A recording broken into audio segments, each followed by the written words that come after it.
और अभी की सबसे बड़ी खबर, पूर्व बीजेपी नेता जसवंत सिंह का निधन हो गया है।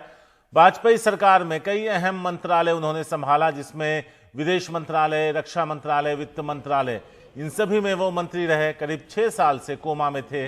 8 अगस्त 2014 को घर में गिर गए थे, जिसके बाद से उनकी तबीयत खराब थी और वो कोमा में चले गए थे। 2014 में वो बीजेपी के टिकट पर चुनाव लड़ना चाहते थे, लेकिन उनका जब टिकट कट गया तो उन्होंने निर्दलीय चुनाव लड़ा था। अगर हम बीजेपी सरकार की बात करें 1996 में, चाहे वो 13 दिन की सरकार हो या फिर 1998 से लेकर 2004 तक, एक बड़े कद के नेता, उन्होंने कई अहम मंत्रालय संभाले, चाहे वो वित्त मंत्रालय हो, रक्षा मंत्रालय हो या फिर विदेश मंत्रालय। उनका राजनीतिक सफर काफी बेहतरीन रहा। वो बाड़मेर जैसलमेर से लोकसभा क्षेत्र से भाजपा का टिकट नहीं दिए जाने के विरोध में उन्होंने निर्दलीय चुनाव लड़ने का फैसला किया था और उन्हें इस बगावत के लिए 6 साल के लिए पार्टी से निष्कासित कर दिया गया था।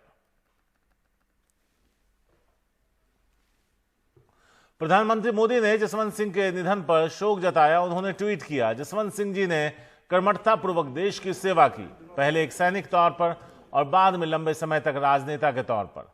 अटल जी की सरकार में उन्होंने महत्वपूर्ण मंत्रालय संभाले और वित्त, रक्षा और विदेश नीति के क्षेत्र में अपनी अमिट छाप छोड़ी। उनके निधन से व्यथित हूं। वहीं रक्षा मंत्री राजनाथ सिंह ने भी ट्वीट किया है, वो भी आपको दिखाते हैं। वरिष्ठ बीजेपी नेता और पूर्व मंत्री श्री जसवंत सिंह जी के निधन से काफी दुखी हूं। उन्होंने रक्षा मंत्री सहित कई पदों पर रहकर देश की सेवा की। उन्होंने एक प्रभावी मंत्री और सांसद के तौर पर अपनी पहचान बनाई थी।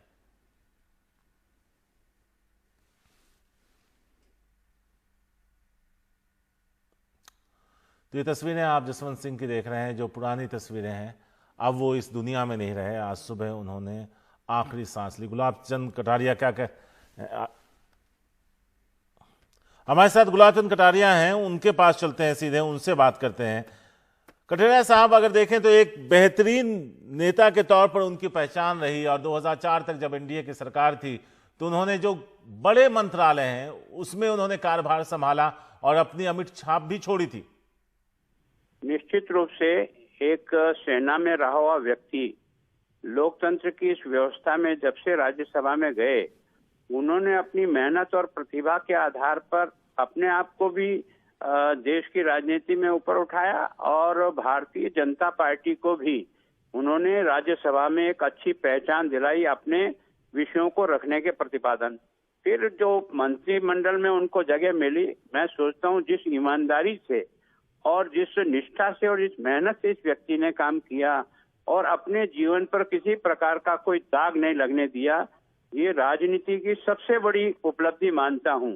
मैं सोचता हूं एक सैनिक की दृष्टि से जो वेल डिसिप्लिन्ड और वेल देश के लिए चलने वाला व्यक्ति था, वो हमारे जसवंत सिंह जी थे। हमने तो उनके साथ रह करके बहुत कुछ सीखने का प्रयास किया। मेरी श्रद्धा सुमन उनको, और प्रभु इस प्रकार के व्यक्ति राजनीति में और पैदा करें ताकि देश की अच्छी प्रकार से सेवा हो सके।